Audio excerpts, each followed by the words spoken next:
20 minutes after 9 o'clock. It's hard to believe it's already the 12th day of September. When I was a kid, school would have started about a week ago. But nowadays, or maybe it's because I live in a different part of the country, the school started, I think it's already been in session a whole month already around here, right? One of the things that I don't remember if this was, of course, I'm dating myself by saying this, but I don't remember having vaccines as a requirement for going to school. But maybe they were when we were kids, but they definitely are now. And there's always talk about this, whether or not we should get our children vaccinated or not. There's right now we have at least two people here at WOCA that will not be in today because they've got some kind of a flu or virus, right? Yes. And we're going to learn about an issue regarding parents rejecting vaccines. There's a book called Calling the Shots, and it's written by our next guest, Jennifer A. Reich. I hope I'm saying her name correctly. She's an associate professor of sociology at the University of Colorado in Denver, which is why I guess I have mountain time on my notes here. Jennifer, good morning, Jennifer. How are you? Good morning. I'm well, thank you. Where are you? I am in Denver, Colorado. All right. Well, thank you for getting up early. Yes, indeed. This is something, as a talk show host, we get calls from listeners, we get calls from doctors. Everybody's got an opinion on this. And, once upon a time, I thought it was common knowledge. Vaccines are good. Everybody doesn't agree with that. I think it's an important place to start, and I think there's a generational difference for sure. When I talk about this research, I definitely get people who lived through polio, who lived through diseases, who find this question totally perplexing in terms of how is it that we're even having these conversations.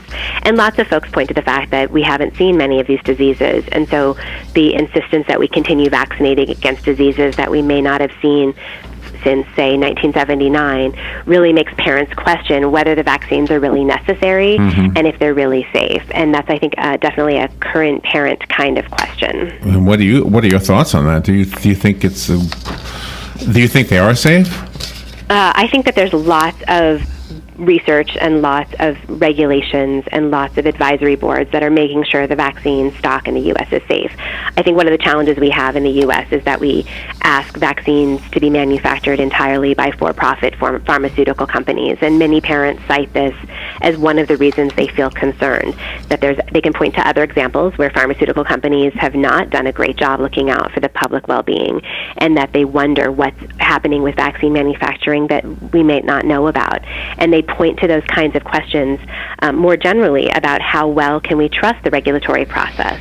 And I'm sympathetic in that I don't think that the federal government does a very good job of communicating what goes into really making sure vaccines are as safe and reliable as they should be. That's an interesting observation. Public relations is so important, especially when you're dealing with the health of other people. So is there anything in the works to fix that, a campaign of some sort? I mean, we have so many great campaigns. You would think that somebody would tap into one of those agencies that puts those campaigns out there.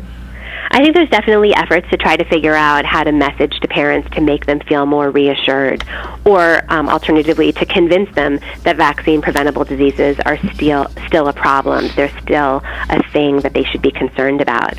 What I look at in my research is mostly how do parents reach this decision? What goes into their thinking? What do they value? How do they weigh information to come to a place where they don't feel trust towards these larger groups? And it's an interesting question in that it's one of these left meets right. There's not a political ideology with this. This is, I think, across the political spectrum of questions about how much do we trust government, how much do we trust administrations, how much do we understand about the science that goes into this question. And what I find is that parents largely see their primary responsibility to their own children, and they really are responding to a lot of cultural messaging that very much convinces them that their children are unique individuals and that they are experts on their own children, and they trust their own judgment more than they trust these sort of impersonal kinds of mechanisms and processes that are happening above them that they don't know, they don't see, and they don't fully understand. And in that moment, they really feel like they're going to go with their intuition about their own children more than they're going to follow an expert recommendation. Since school systems do require children to be vaccinated, and there are some exemptions because of religious preferences, are people who homeschool their children, do they still fall under the rule that their children have to be vaccinated, or because they don't go to a public or a private school that they don't have to do this? So most states in the country enforce vaccination only if you want to attend a school or child care setting. And some states include private schools and some don't. Some have different kinds of regulations. But if you choose to homeschool your children, the only enforcement process is if you want to take them into a summer camp, into a child care center that might fall under that kind of regulatory body. And it's worth noting that all but 3 states in the country allow parents to express a religiously held belief that vaccines would violate. And so there's always a process of opting out in all states.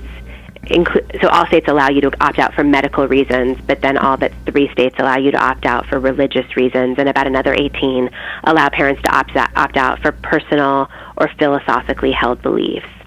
The notes indicate that you spent 10 years following the anti-vaccination movement, and the book, Calling the Shots, documents that. Did you, in 10 years' time, find any parents who regretted their decision, one way or the other, either to have vaccinations or to not have them? I saw parents on both sides. I think that in all things in parenting, there's never, an assurance that every decision we make is the perfect decision. Right. And I appreciate that for a lot of parents. Omission feels less risky than commission, right? Choosing to do something feels harder than making the decision to just not do it. And so I saw that. I also saw families whose kids had experienced vaccine-preventable diseases, whose children were hospitalized or who had tetanus and spinal curvature and paralysis, and they were pretty surprised that these diseases were as serious as people had said. See, you can't undo that, right? Or can you? Or does it depend? It depends. Are you a parent? I am a parent. I have 3 children. And did you opt out of the vaccines?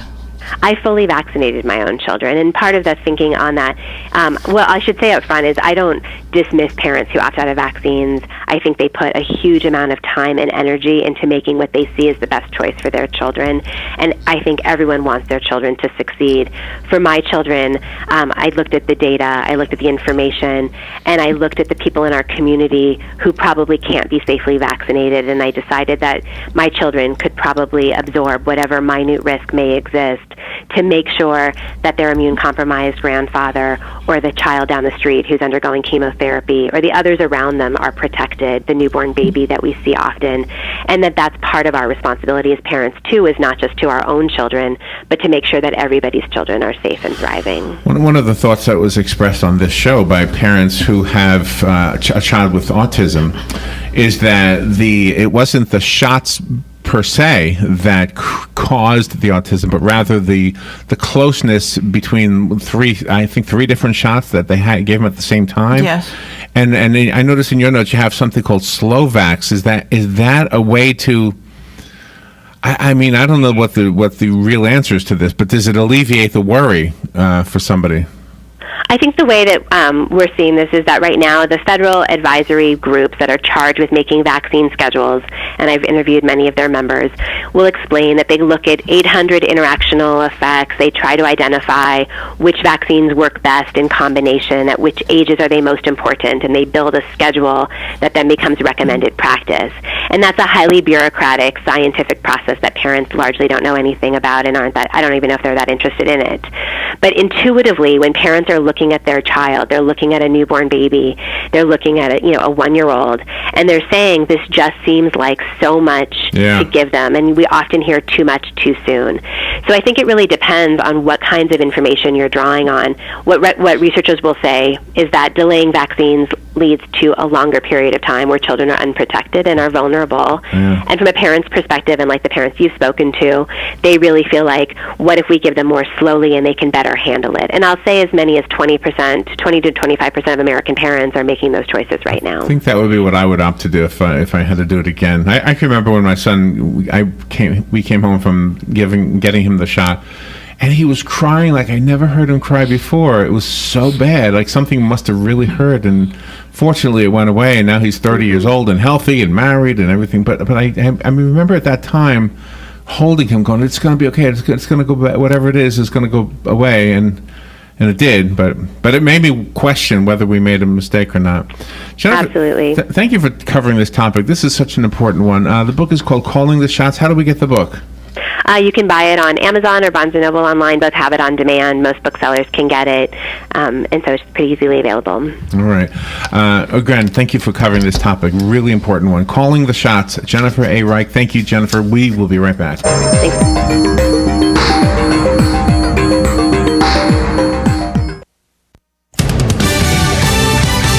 Fox News Radio, I'm Pat O'Neill. Donald Trump taking the high road over Hillary Clinton's health. Clinton quickly left a 9/11 event yesterday, and pneumonia will force her to the campaign sidelines for a couple days. Trump tells Fox and Friends, "Something's going on, but I just hope she gets well and gets back on the trail, and we'll be seeing her at the debate." Trump in the past has questioned Clinton's stamina to be president. Syrian President Assad vowing to reclaim every area from the terrorists. This just hours before the start of a U.S.-Russia brokered ceasefire. The deal also established new limits on Syrian President Bashar al-Assad's forces. A Washington-Moscow brokered ceasefire failed in the past, and opposition activists in Syria say at least 45 people are dead after intense airstrikes over the weekend. Fox's Jessica Gallagher. Tesla, the electric car company, says it's improving its autopilot system to reduce crashes. In May, a Tesla driver was killed after hitting a tractor-trailer. Fox News, we report, you decide.